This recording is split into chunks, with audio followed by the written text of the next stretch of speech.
BJP বা তৃণমূল ভারতের পশ্চিমবঙ্গে যেই ক্ষমতায় আসুক সম্পর্কে প্রভাব পড়বে না, এ কথা বলেছেন পররাষ্ট্র প্রতিমন্ত্রী। তিনি আরও বলেন, সরকারের পররাষ্ট্র নীতিও বদলাবে না। বিকালে মন্ত্রণালয়ে শামা ওবায়েদ জানান, শিগগিরই বাংলাদেশিদের জন্য সব ধরনের ভিসা স্বাভাবিক করবে ভারত। তবে পুশ ইন, পানির ন্যায্য হিস্যা সহ অমীমাংসিত ইস্যু সমাধান করতে হবে। ভারতের পশ্চিমবঙ্গে বিধানসভা নির্বাচনে নাটকীয় উত্থান হয়েছে বিজেপির। মমতা ব্যানার্জির দীর্ঘদিনের ঘাঁটিতে হানা দিয়েছে নরেন্দ্র মোদী। এ অবস্থায় বাংলাদেশের সঙ্গে সম্পর্কে কি কোনো প্রভাব পড়বে, প্রশ্ন ছিল পররাষ্ট্র প্রতিমন্ত্রীর কাছে। তিনি বলেন, এই নির্বাচন ভারতের অভ্যন্তরীণ বিষয়, তবে সেখানেও সুষ্ঠু গণতন্ত্র দেখতে চায় ঢাকা। আমরা চাইবো যে আমাদের আশেপাশে সকল দেশগুলো, ভারত সহ সকল দেশে গণতন্ত্র প্রতিষ্ঠিত হোক এবং গণতন্ত্রের বিজয় হোক। একটি দেশে ফরেন পলিসি একটি দেশের স্বার্থ সংশ্লিষ্ট হয়। বাংলাদেশ ফার্স্ট ফরেন পলিসিতে চলবো আমরা, সেটা অন্যান্য দেশে যেই সরকারই আসুক না কেন আমাদের ফরেন পলিসি একই থাকবে। বিজেপি বা তৃণমূল নয়, বাংলাদেশের গুরুত্ব পুশ ইন সহ নানা ইস্যুতে। প্রতিমন্ত্রী বলেন, এজন্য প্রয়োজন কূটনৈতিক সমাধান। তো আমরা আশা করব যে ট্যুরিস্ট ভিসা সহ সকল ভিসাই স্বাভাবিক হবে এবং আমাদের দুই দেশের মধ্যে যাতায়াত আবার স্বাভাবিক হবে। দুদেশের সম্পর্ক উন্নয়নের পাশাপাশি যাতায়াতও স্বাভাবিক হবে বলে আশা প্রতিমন্ত্রীর। ওগুলো তো আমাদের অবশ্যই ডিল করতে হবে, whether it's BJP or any other political party. আমাদের দিক থেকে আমাদের ওদের সাথে পানির ইস্যু আছে, পুশব্যাকের যে ইস্যুটা বললেন ওটা আছে, আরও অনেক ইস্যু আছে। সেই ইস্যুগুলো তো আমাদের রয়ে যাচ্ছে, সেগুলো যেই সরকারই আসুক না কেন বা থাকুক না কেন তাদের সাথে আমাদের আলোচনার ভিত্তিতেই সমাধান করতে হবে। পররাষ্ট্র প্রতিমন্ত্রী জানান, ভারতের সাথে গঙ্গা চুক্তি নিয়ে আলোচনা চলছে। দুদেশই চুক্তি নবায়নের প্রস্তুতি নিচ্ছে। আলোচনার ভিত্তিতেই আবার চুক্তি নবায়ন হবে। Nafiza Dobla, Independent News, Dhaka. দেশ ও গণতন্ত্রের পক্ষে ভূমিকা রাখবেন সংরক্ষিত নারী আসনের সংসদ সদস্যরা। দুপুরে জিয়া উদ্যানে নবনিযুক্ত সরকার দলীয় নারী এমপিদের নিয়ে শহীদ রাষ্ট্রপতি জিয়াউর রহমান ও সাবেক প্রধানমন্ত্রী বেগম খালেদা জিয়ার সমাধিতে শ্রদ্ধা জানিয়ে এই প্রত্যাশার কথা জানান স্থানীয় সরকার মন্ত্রী। এ সময় নতুন নারী এমপিরা জানান, সংসদে কার্যকর ভূমিকা রাখবেন তারা। শহীদ রাষ্ট্রপতি জিয়াউর রহমান ও সাবেক প্রধানমন্ত্রী বেগম খালেদা জিয়ার সমাধিতে শ্রদ্ধা জানান সরকার দলীয় নতুন নারী সংসদ সদস্যরা। সোমবার দুপুরে বিএনপির ৩৬ জন সংসদ সদস্যের সাথে শ্রদ্ধা জানান স্থানীয় সরকার মন্ত্রী মির্জা ফখরুল ইসলাম আলমগীর ও সংসদের চিফ হুইপ নুরুল ইসলাম মনি। মির্জা ফখরুলের প্রত্যাশা, দেশ গঠনে গুরুত্বপূর্ণ ভূমিকা রাখবেন সংরক্ষিত নারী আসনের এমপিরা। তাদের এই শপথ এবং তাদের এই আজকে যে তারা এসছেন তাদেরকে আমরা সমর্থন করি। আমরা আশা করি তারা তাদের ভূমিকা যথাযথভাবে পালন করবেন। পার্লামেন্টের সম্পর্কে অনেক এক্সপিরিয়েন্স লোক আছেন এবং অনেক শিক্ষিত মানুষ আমাদের এবার আসছেন। তারা পার্লামেন্টে দেশের বিনির্মাণে তারা অনেক কন্ট্রিবিউট করতে পারবেন, এটাই প্রত্যাশা তাদের কাছে। আমরা সংসদ সদস্যরা যারা আছি আমরা চেষ্টা করব কাজ করে আমরা ইনশাল্লাহ আগামী দিনে বাংলাদেশকে একটা সমৃদ্ধশীল দেশ করতে পারব। নবনির্বাচিত নারী এমপিরা জানান, নারী ও শিশুসহ পিছিয়ে পড়া জনগোষ্ঠীর জন্য কাজ করবেন তারা।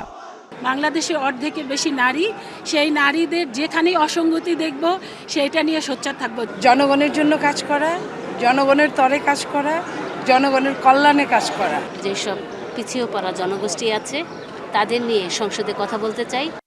এর আগে রোববার রাতে ত্রয়োদশ জাতীয় সংসদের সংরক্ষিত নারী আসনের নবনির্বাচিত ৪৯ জন সদস্যকে শপথ পড়ান স্পিকার হাফিজ উদ্দিন আহমেদ। সংরক্ষিত আসনে বিএনপি জোটের ৩৬, জামাত জোটের ১২ ও স্বতন্ত্র মোর্চার ১ জন নির্বাচিত হয়েছেন। জামাত জোট থেকে বাদ পড়া এক প্রার্থী ও আসনের বিষয়ে এখনও সিদ্ধান্ত জানায়নি নির্বাচন কমিশন। নুরসেলিনা শিউলি, ইন্ডিপেন্ডেন্ট নিউজ, ঢাকা। সংসদের প্রথম অধিবেশনে রহিত হওয়া গুরুত্বপূর্ণ অধ্যাদেশগুলো বাজেট অধিবেশনের পরে নতুন করে বিল আকারে উত্থাপন করা হবে বলে জানিয়েছেন আইনমন্ত্রী আসাদুজ্জামান। এরই মধ্যে ১৭ মে গুম কমিশন ও মানবাধিকার কমিশন সংক্রান্ত বিলের উপর পরামর্শ সভা ডাকা হয়েছে বলেও জানান তিনি। আন্তর্জাতিক অপরাধ ট্রাইব্যুনাল পরিদর্শনে গিয়ে এসব কথা জানান আইনমন্ত্রী। তবে বিচার বিভাগের জন্য আলাদা সচিবালয় বিলটি কবে উত্থাপিত হবে সে বিষয়ে সুনির্দিষ্ট কিছু জানাতে পারেননি আইনমন্ত্রী। ট্রাইব্যুনালের সার্বিক কার্যক্রমে সন্তোষ জানিয়ে বলেন, মানবতা বিরোধী অপরাধের মামলার সংখ্যা বাড়লেও ন্যায় বিচার নিশ্চিতে সমস্যা হবে না। মন্ত্রী বলেন, সুপ্রিম কোর্টে বিচারপতিদের অবসরের বয়স ৬৭ থেকে কমিয়ে ৬৫ করার জন্য বিরোধী দল প্রস্তাব দিলেও তিনি নিজে বয়স কমানোর পক্ষে নন। এছাড়া সুপ্রিম কোর্টে গণমাধ্যম কর্মীদের প্রবেশ নিয়ন্ত্রণের বিষয়টি প্রধান বিচারপতি পুনর্বিবেচনা করবেন বলে মন্তব্য করেন আইনমন্ত্রী। এই মাসের ১৭ মে মানবাধিকার কমিশন আইন এবং এনফোর্স ডিসঅ্যাপিয়ারেন্স ল, যেটা গুম সংক্রান্ত আইন, এই দুইটার কনসালটেশন মিটিং কল করেছি। আমরা পর্যায়ক্রমিকভাবে সময় মতো এগুলো সামনে আনব। এখন পর্যন্ত বর্তমান ট্রাইব্যুনালের কার্যক্রম সম্পর্কে প্রশ্ন তোলার মতো কোনো দিক পাইনি। পাইলে নিশ্চয়ই আমরা দেখব। বছরের পর বছর ঘুরেও অবসরের টাকা পান না শিক্ষকরা, অথচ এই টাকা দেওয়ার দপ্তর অবসর সুবিধা বোর্ড এবং কল্যাণ ট্রাস্ট ১ টাকা ভাড়ার অফিস ছেড়ে ১০ লাখ টাকার অফিস নিয়েছে। অন্তর্বর্তী সরকারের সময় শিক্ষা মন্ত্রণালয় এই সিদ্ধান্ত নেয়। শিক্ষা গবেষকরা বলছেন, ১ টাকা ভাড়ার অফিস ছেড়ে এত টাকা ভাড়া দিয়ে অফিস দেওয়ার সিদ্ধান্ত পুরোপুরি অযৌক্তিক। অবসর সুবিধা বোর্ড এবং কল্যাণ ট্রাস্টের অফিস ছিল নীলক্ষেতের ব্যানবেইস ভবনের নিচতলায়। শিক্ষকদের অবসরের টাকা পেতে ৪ থেকে ৫ বছর সময় লাগে। প্রতি মাসে অফিস দুটির ভাড়া ছিল ১ টাকা করে, অথচ এই ভবন ছেড়ে চলতি বছরের জানুয়ারিতে ইস্কাটনে প্রবাসী কল্যাণ ভবনের ১৩ তলায় নতুন অফিস নেওয়া হয়, যার ভাড়া প্রতি মাসে ১০ লাখ টাকার মতো। অন্তর্বর্তীকালীন সরকারের সময় শিক্ষা মন্ত্রণালয় এই সিদ্ধান্ত নেয়। আমরা টাকা পাই না, আর এবার উন্নত অফিস নিয়েছে, ওই অফিস তো ভালো ছিল। স্কাটনে অফিস নেয়ায় ব্যাপক ভোগান্তিতে পড়তে হচ্ছে অবসরপ্রাপ্ত শিক্ষকদের, কারণ এখানে গণপরিবহনে সরাসরি আসা যায় না। উনি এখন ক্যান্সারে আক্রান্ত, চিকিৎসা চলতেছে না, যেটা খুব কষ্টের মধ্যে দিয়ে যাচ্ছে। এখন পর্যন্ত অবসর সুবিধা বোর্ডে ৬৭,০০০ আবেদন জমা আছে, আর কল্যাণ ট্রাস্টে আছে ৪০,০০০-এর বেশি আবেদন। ২০২১ সালের পর যারা অবসরে গেছেন তাদের কেউই পেনশনের টাকা পাচ্ছেন না, অথচ সেই শিক্ষকদের পাওনা টাকা থেকে প্রতি মাসে ১০ লাখ টাকা ভাড়া দেয়াকে অযৌক্তিক বিলাসিতা বলছেন শিক্ষা গবেষকরা। শিক্ষকদের জমানো টাকা, শিক্ষকদের জন্য বরাদ্দকৃত টাকা ব্যয় করে এখানে যাওয়ার আমি কোনো যৌক্তিকতা দেখি না। এখানে যে অফিসটা ছিল সেই অফিসের মধ্যে যাদের যেটা টোকেন মানি দিত, এটা তো মানে সিম্পলি এটা শিক্ষকদের কাজে লাগতো। সেই সঙ্গে বোর্ড না থাকা এবং সফটওয়্যার জটিলতার কারণে টাকা পাচ্ছেন না শিক্ষকরা। আমাদের সফটওয়্যারটা বর্তমানে ডাউন রয়েছে। সফটওয়্যারে দিয়ে তো আমরা শিক্ষকদের সাথে কমিউনিকেট করি, তাদের মেসেজ দিয়ে আদান প্রদান করি। প্রসেসিং সমস্যা একটা বড় সমস্যা, কারণ যেহেতু দীর্ঘদিন আবেদনগুলো আমরা প্রসেস করতে পারছি না, কারণ হলো দীর্ঘদিন একটা বোর্ড না থাকার কারণে কিছু অসুবিধা তো ছিলই। আগের অফিসে কর্মকর্তা কর্মচারীদের বসার পর্যাপ্ত জায়গা ছিল না বলে নতুন অফিস নেওয়া হয়েছে বলছে কর্তৃপক্ষ। বছরের পর বছর ঘুরেও অবসরের টাকা পাচ্ছেন না শিক্ষকরা। একদিকে যেমন রয়েছে আর্থিক সংকট, অন্যদিকে প্রযুক্তিগত সমস্যা। শিক্ষা সংশ্লিষ্টরা বলছেন এই সংকটের স্থায়ী সমাধান জরুরি। নূরে আলম, ইন্ডিপেন্ডেন্ট নিউজ, ঢাকা। সড়ক মহাসড়কে চাঁদাবাজি বন্ধে আইন করা হচ্ছে বলে জানিয়েছেন সড়ক পরিবহন ও সেতু মন্ত্রী শেখ রবিউল আলম। বলেন, ঈদুল আজহায় সড়কে চ্যালেঞ্জ বেশি, তবে জনভোগান্তি কমাতে নানা উদ্যোগ নিয়েছে সরকার। বিকালে রাজধানীর ওসমানী স্মৃতি মিলনায়তনে জেলা প্রশাসক সম্মেলনে অংশ নেওয়ার পর গণমাধ্যমকে এসব কথা জানান মন্ত্রী। রবিউল আলম বলেন, দুর্ঘটনা নিয়ন্ত্রণে সড়ক মহাসড়কে পর্যায়ক্রমে সিসিটিভি ক্যামেরা বসানো হবে। এদিকে সড়ক সংস্কার ও উন্নয়নের জন্য ২ মাসে এই সংসদে যেই চাহিদা জমা পড়েছে সেগুলো বাস্তবায়নে ৩ লাখ কোটি টাকা প্রয়োজন বলে জানান মন্ত্রী। জানান, এক্ষেত্রে বরাদ্দ পাওয়া যায় ৪০,০০০ কোটি টাকা। তবে সড়ক প্রশস্ত করা সহ উন্নয়নের কাজে সরকার অগ্রাধিকার দেবে বলেও জানান যোগাযোগ মন্ত্রী। চাঁদাবাজির কোনো সুযোগ নাই। চাঁদাবাজি একটা অপরাধ। যারা চাঁদাবাজি করছে তাদেরকে নিয়ন্ত্রণ করা হবে, আইনের আওতায় আনা হবে। আইনের আওতায় আনা হয়েছেও। টানা বৃষ্টিতে হবিগঞ্জ, কিশোরগঞ্জ সহ ৬ জেলায় তলিয়ে গেছে ৭০,০০০ হেক্টর জমির ফসল। ক্ষতিগ্রস্ত হয়েছেন ১.৫ লাখের বেশি কৃষক। বৈরী আবহাওয়ায় ধান কাটা ও মাড়াই নিয়েও সংকট হাওরের চাষিদের। ক্ষতিগ্রস্ত কৃষকদের তালিকা তৈরির কাজ করছে কৃষি বিভাগ। আগামী ৩ মাস তাদেরকে সহায়তার আশ্বাস দিয়েছে প্রশাসন।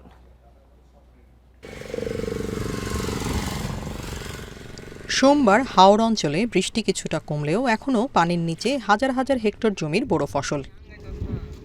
বৃষ্টিতে কিশোরগঞ্জে নতুন করে আরও ১,০০০ হেক্টর জমি তলিয়ে গেছে। এ নিয়ে ৮ উপজেলার ১০,০৩৫ হেক্টর জমির বোরো ধান এখন পানিতে। কৃষি বিভাগের তথ্য মতে ক্ষতিগ্রস্ত কৃষকের সংখ্যা ৩৬,০০০। বৃষ্টির জন্য আর চতুর্দিক দিয়ে এরকম অবস্থার জন্য এই ধান কাটা লোক পাওয়া যেত ১৫০০ টাকা রোজে আর বদ্যি কামলা লয়ে যাওয়া লাগে হাওড়ে।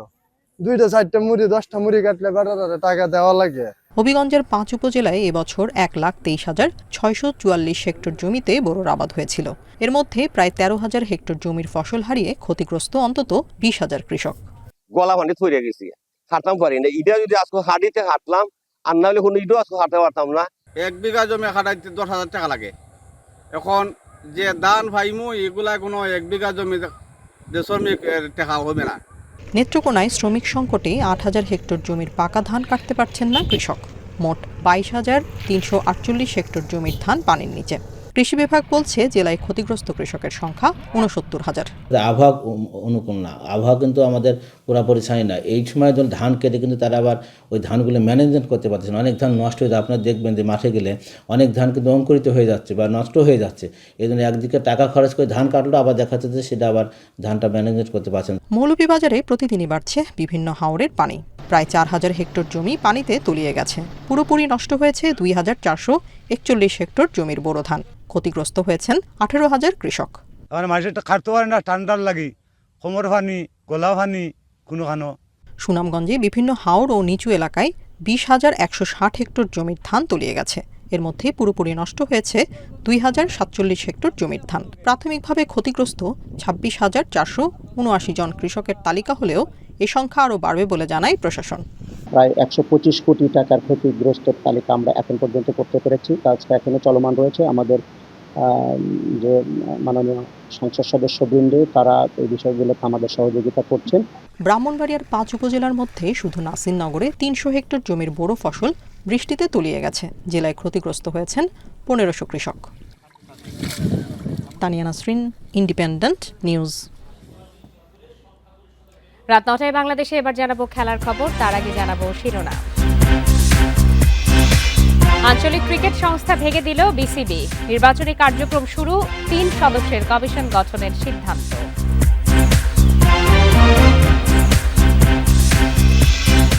৩ দিনের মধ্যে জাতীয় দলের কোচ চূড়ান্ত করবে বাফুফে। সংক্ষিপ্ত তালিকায় এখন ১০ জন। সাক্ষাৎকার পর্বের পর সিদ্ধান্ত।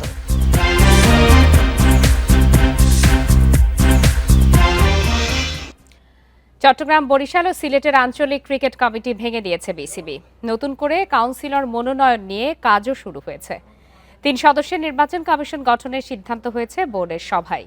নির্বাচিত সভাপতি হলে দারুণ সব কাজে আমূল পরিবর্তনের প্রতিশ্রুতি দিয়েছেন তামিম ইকবাল।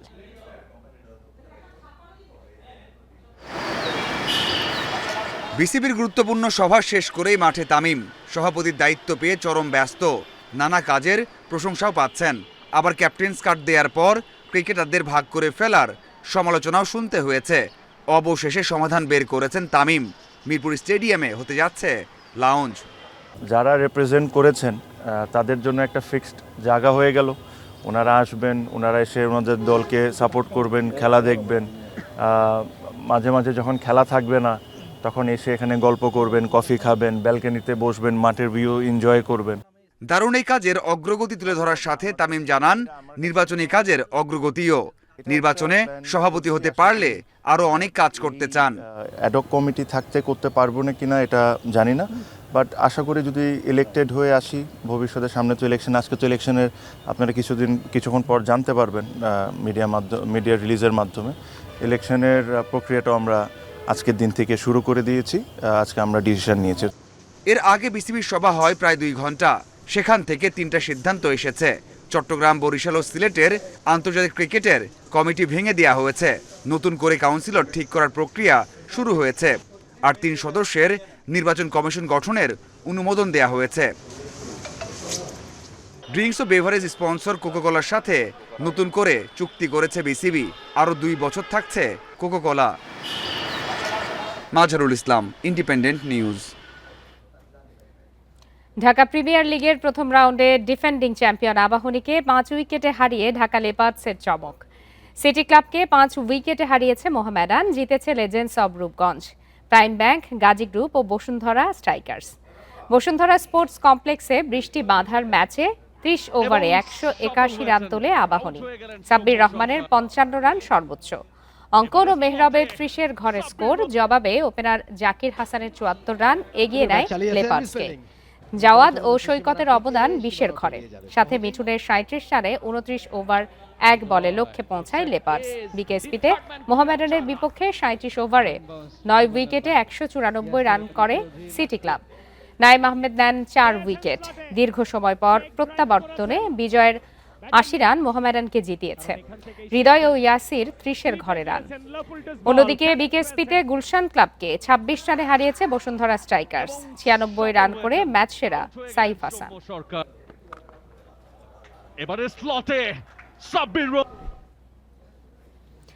মাঠে দর্শক সুবিধার খোঁজ নিতে গিয়ে পরিচ্ছন্নতা কর্মীদের ন্যায্য মজুরি না পাওয়ার প্রমাণ পেলেন বিসিবি অ্যাডহক কমিটি প্রধান তামিম ইকবাল।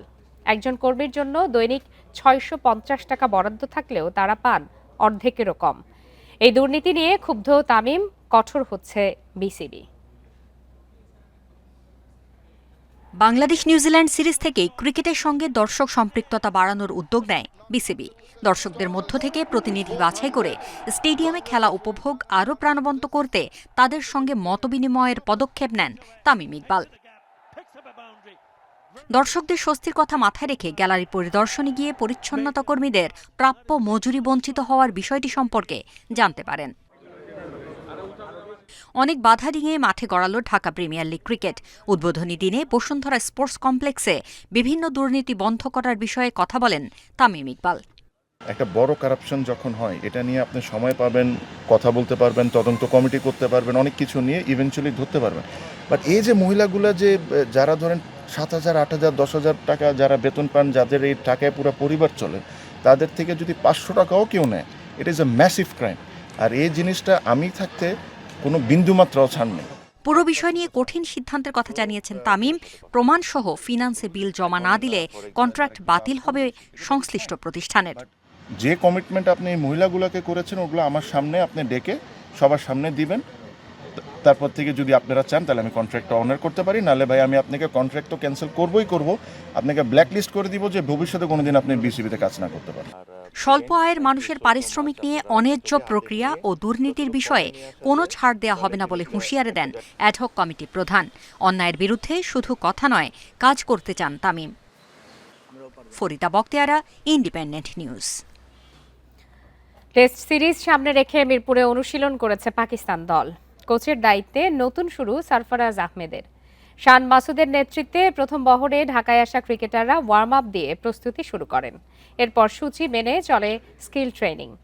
শাহিন আফ্রিদি, রিজওয়ান, সালমান আগাদের সঙ্গে দলে 4 নতুন মুখ আমাদ বাট, আবদুল্লাহ ফজল, আজান আওয়াইস ও গাজী ঘড়ি। অভিজ্ঞ ও তরুণদের নিয়ে 16 সদস্যের স্কোয়াডের প্রথম বহর শুরু করেছে প্রস্তুতি। পিএসএল ফাইনাল ম্যাচ খেলা বাবর আজম সহ বাকিরা পৌঁছাবেন আজ। মিরপুরে প্রথম টেস্ট শুরু 8 মে, দ্বিতীয় ও শেষ টেস্ট হবে 16 মে সিলেট আন্তর্জাতিক স্টেডিয়ামে। এই সিরিজ আইসিসি টেস্ট চ্যাম্পিয়নশিপের অংশ। জাতীয় ফুটবল দলের কোচ চূড়ান্ত হবে 3 দিনের মধ্যে। বাফুফের সংক্ষিপ্ত তালিকায় এখন 10 জন। সাক্ষাৎকার পর্বের পর সিদ্ধান্ত নেওয়া হবে বলে জানিয়েছেন ন্যাশনাল টিমস কমিটির সদস্য আমিরুল ইসলাম। হেড কোচ নিয়োগের পর তার পছন্দ মতো বাকি কোচিং স্টাফ ঠিক করতে চায় ফেডারেশন।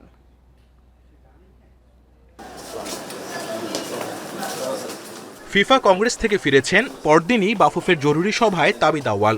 দ্রুতই জাতীয় দলের কোচ নিয়োগের চেষ্টা ফেডারেশনের। 4 সদস্যের কমিটি লম্বা তালিকা 22 জনে নামিয়ে আনে। সেটা নিয়েই সভাপতির সঙ্গে কর্তাদের আলোচনা। ব্রাজিলের অলিম্পিক জয়ী রোজারিও মিকেল, ওয়েলসের কোলম্যান, জার্মানির স্টর্কের মতো কোচ আবেদন করেছেন। তবে হাই প্রোফাইল কোচের জন্য চাই বড় বাজেট। বাফুফে সব দিক ভেবে কার্যকর কাউকে নিতে চাইছে। সোমবার দীর্ঘ আলোচনার পর 22 জনের তালিকা 10-এ নেমে এসেছে। সেখানে কারা আছেন খোলাসা করেনি বাফুফে। আমরা প্রতিটা সিবি আমরা অক্ষরে অক্ষরে আমরা দেখেছি এবং এটার মধ্যে থেকে সবচেয়ে শর্ট করে আমরা 10 জনকে সিলেক্ট করেছি। এই 10 জনের থেকে আগামী 3 দিনের মধ্যে আমরা কাকে কোচ সিলেকশন করব সেটা আমরা কনফার্ম করে ফেলব। 10 জনের সাক্ষাৎকার পর্বের পর সিদ্ধান্ত নিবে বাফুফে। 3 দিনের মধ্যেই কোচ চূড়ান্তের কথা জানানো হয়েছে। কোচের সঙ্গে আমরা কথা বলে যে কোচটাকে আমরা সিলেকশন করব সেই কোচের সাথে আলাপ। দক্ষিণ এশিয়ায় কার্প জাতীয় মাছের একমাত্র প্রাকৃতিক প্রজনন ক্ষেত্র চট্টগ্রামের হালদায় এবার প্রথম ধাপে ডিম সংগ্রহে ব্যর্থ হয়েছেন বেশিরভাগ সংগ্রহকারী। মৌসুম শুরুর আগেই মা মাছ ডিম ছাড়াই এই পরিস্থিতি বলে জানিয়েছেন জেলেরা। ফলে বড় লোকসানের শঙ্কা তাদের। আবারও ডিমের অপেক্ষায় হালদাপাড়ের জেলেরা। মৎস্য বিভাগ বলছে আরও 3 ধাপে ডিম ছাড়তে পারে মা মাছ। হালদায় প্রতি বছর এপ্রিলের মাঝামাঝি থেকে জুন পর্যন্ত নিষিক্ত ডিম ছাড়ে কার্প জাতীয় মাছ। অমাবস্যা ও পূর্ণিমার ভারী বৃষ্টি এবং পাহাড়ি ঢলে জোয়ার ও ভাটার সময় ডিম ছাড়ে রুই, কাতল, মৃগেল ও কালীবাউস মাছ। বিশেষ জাল দিয়ে সেই ডিম সংগ্রহ করে কয়েকশো জেলে। পরে হ্যাচারিতে ফুটানো হয় রেনু। গত বছর হালদায় 14,000 কেজি ডিম সংগ্রহ হয়। তবে এবার 2 দফায় সংগ্রহ হয়েছে মাত্র 6,000 কেজির মতো। প্রস্তুতির অভাবে অনেক জেলে সময় মতো নদীতে নামতে পারেননি। বেশিরভাগ ডিম জোয়ারে ভেসে যাওয়ায় লোকসানের মুখে পড়েছেন তারা। তো কেউ আধা বালতি, কেউ 1 বালতি, কেউ 1.5 বালতি, কেউ 2 বালতি পর্যন্ত ডিম পেয়েছে। এরকম অল্প কম বেশি সবাই এরকম পেয়েছে। আমাদের জাল নৌকা এগুলো দিয়ে প্রস্তুতি ছিলেন, আমরা সকাল সকাল প্রস্তুতি হতে হতে ডিম ছেড়ে দিছি। এবার এরই মধ্যে প্রথম ধাপে ডিম ছেড়েছে মা মাছ। এ মাসের মাঝামাঝি আরেক দফা সুযোগ আসতে পারে বলছে মৎস্য বিভাগ। আগামী 9 থেকে 15 তারিখে একটা অমাবস্যার যোগ হবে। আমরা খুব আশাবাদী যে এই সময়ে যদি প্রচুর বৃষ্টিপাত হয় উজান দিকে এবং গোলা পানি আসে এবং পূর্ণিমার সাথে যদি অ্যালাইনমেন্ট হয় তাহলে এই সময়ে সাকসেসফুলি ডিম সংগ্রহ করা যাবে। বিশেষজ্ঞরা বলছেন এবার নদীর রাসায়নিক ও প্রাকৃতিক পরিবেশ অনুকূলে। মৌসুমের শুরুতে ভারী বৃষ্টিতে নদীর নির্ধারিত অংশে ঢল নেমেছে। একটু সতর্ক থাকলে এবার ডিম সংগ্রহে আরও সফলতা পাওয়া যেত। মা মাছ পাহারায় বিশেষ করে উপজেলা মৎস্য কর্মকর্তা মৎস্য অধিদপ্তর খুবই সম্পৃক্ত ছিল, খুবই আন্তরিক ছিল। এবার প্রতিদিনে তারা অভিযান নেমেছে। তো সবগুলো বিবেচনায় আনলে নদীর পরিবেশও খুবই ভালো। তো আমরা আশা করি 9 থেকে 15 তারিখে এই তৃতীয় যোগ, এই জোর মধ্যে ডিম ছেড়ে দেওয়ার সম্ভাবনা আছে। প্রতি বছর মৎস্য খাতে প্রায় 800 কোটি টাকার অবদান রাখে হালদার নিষিক্ত ডিম। অনুপম শীল, ইন্ডিপেন্ডেন্ট নিউজ, চট্টগ্রাম। দেশের স্বার্থবিরোধী অভিযোগ তুলে বাংলাদেশ ও যুক্তরাষ্ট্রের মধ্যে বাণিজ্য চুক্তির বৈধতাকে চ্যালেঞ্জ করে হাইকোর্টে রিট দায়ের করা হয়েছে। জনস্বার্থে দায়ের করা রিটটির শুনানি আগামী সপ্তাহে হতে পারে বলে জানিয়েছেন রিটকারী আইনজীবী মাইদুল ইসলাম পলক। রিটে তিনি উল্লেখ করেন 2026 সালের 9 ফেব্রুয়ারি স্বাক্ষরিত চুক্তিতে 131 বার মার্কিন যুক্তরাষ্ট্রের স্বার্থের কথা বলা হয়েছে, যেখানে বাংলাদেশের কথা আছে মাত্র 6 বার। চুক্তিটি কাঠামোগতভাবে অসম এবং জাতীয় স্বার্থের জন্য ক্ষতিকর। এতে আরও বলা হয়, চুক্তি করার ক্ষেত্রে দেশের অর্থনৈতিক সার্বভৌমত্ব ও জনকল্যাণ রক্ষায় করা যায়নি। চুক্তিতে বাংলাদেশের ওপর আরোপিত অসামঞ্জস্যপূর্ণ দায়, প্রতিকূল শুল্ক ব্যবস্থা, দেশীয় শিল্প, কৃষি ও পরিবেশগত সুরক্ষার সম্ভাব্য ক্ষতি সম্পর্কে উদ্বেগ জানিয়ে এর সাংবিধানিক বৈধতা নিয়েও প্রশ্ন তোলা হয়েছে। বিচারপতি রাজিক আল জলিল এবং বিচারপতি দেবাশিস রায়ের হাইকোর্ট বেঞ্চে রিটটি শুনানির জন্য উপস্থাপন করা হবে। আমানত ও লভ্যাংশ ফেরত দেওয়ার দাবিতে আজও চট্টগ্রামের আগ্রাবাদে একীভূত 5টি ব্যাংকে তালা দিয়েছেন গ্রাহকরা। এ সময় চট্টগ্রামের সব শাখা বন্ধ করে দেওয়ারও হুঁশিয়ারি দেন তারা। বেলা 11:30টার দিকে শতাধিক গ্রাহক বিক্ষোভ শুরু করেন। প্রথমে ইউনিয়ন ব্যাংকের কর্মকর্তাদের বের করে দিয়ে সেখানে তালা লাগিয়ে দেন তারা। পরে ফার্স্ট সিকিউরিটি ব্যাংকে অবস্থান নিয়ে বিক্ষোভ করেন। সেখানে কর্তৃপক্ষকে আমানত ফিরিয়ে দেওয়ার দাবি জানানো হয়। বিক্ষোভের প্রভাবে ব্যাংকগুলোর স্বাভাবিক লেনদেন বিঘ্নিত হয়। পরিস্থিতি নিয়ন্ত্রণে অতিরিক্ত পুলিশ মোতায়েন করা হয়েছে। আমরা আমাদের ছোট বাচ্চাকে দুধ কিনে খাওয়াতে পারতেছি না, টাকার অভাবে কোরবানি করতে পারতেছি না, রাতে হলে ঘুম আসতেছে না। আমরা তো কারো কাছে ভিক্ষা চাই না, আমরা আমাদের কষ্ট যদি আমাদের টাকা প্রফিট সহ ফেরত চাই। আমরা ব্যাংকে টাকা রাখছি, আমরা আমাদের সুবিধা অনুযায়ী আমাদের তোলার জন্য, টাকা তোলার জন্য, আমাদের জীবন সহজ করার জন্য। জীবন কঠিন কেন করতেছে ওরা? একটা ব্যাংকে প্রশাসক একজন থাকবে, 5 ব্যাংকে 5টা কেন, 5 ব্যাংকে 5 ভাবে পরিচালিত হচ্ছে। এটা আমরাও কিন্তু আপনার সাথে মত প্রকাশ করছি, কারণ আপনাদেরই তো আমরা এখানে কিন্তু আছি আপনাদের জন্য আছি। আমরা আছি থেকে কিন্তু আপনারা এসে আমার সাথে কথা বলতে পারছেন। আমরা যদি এখানে না থাকতাম তাহলে হয়তো বাইরে থেকে আপনারা চলে যেতেন, এইভাবে পড়ে থাকতেন। দ্বৈত কর পরিহার চুক্তি বা ডিটিএ করতে নতুন করে ইউরোপের 3টি দেশের সঙ্গে আলোচনা শুরু করেছে বাংলাদেশ। এজন্য জাতীয় রাজস্ব বোর্ড এনবিআর তাদের তৎপরতা শুরু করেছে। বিশ্লেষকরা বলছেন, চুক্তির ফলে উভয় দেশের সঙ্গে ব্যবসায়িক সম্পর্ক আরও জোরদার হবে। তবে শুধু নতুন চুক্তি নয়, আগের চুক্তিগুলোর পর্যালোচনার বিষয়েও তাগিদ দেন তারা। কোনো দেশের বিনিয়োগকারী অন্য দেশে বিনিয়োগ করলে তার আয়ের ওপর নিজ দেশে এবং যে দেশে বিনিয়োগ করেছেন সেই দেশেও আয়কর দিতে হয়, যা দ্বৈত কর নামে পরিচিত। অর্থাৎ একই আয়ের ওপর দুবার কর দিতে হয়, যা বিনিয়োগকারীর জন্য বাড়তি বোঝা। দুই দেশের ডিটিএ চুক্তি থাকলে দুবার কর দেয়া থেকে সুরক্ষা পান বিনিয়োগকারীরা। এখন পর্যন্ত বাংলাদেশের সঙ্গে বিশ্বের 43টি দেশের মধ্যে দ্বৈত কর পরিহার বা ডিটিএ চুক্তি রয়েছে। নতুন করে ইউরোপের 3টি দেশ অস্ট্রিয়া, হাঙ্গেরি ও আজারবাইজানের সঙ্গে আলোচনা শুরু করেছে বাংলাদেশ। কিছুটা মতপার্থক্য থাকলেও অস্ট্রিয়া ও হাঙ্গেরির মধ্যে 2 রাউন্ডের আলোচনা শেষ হয়েছে।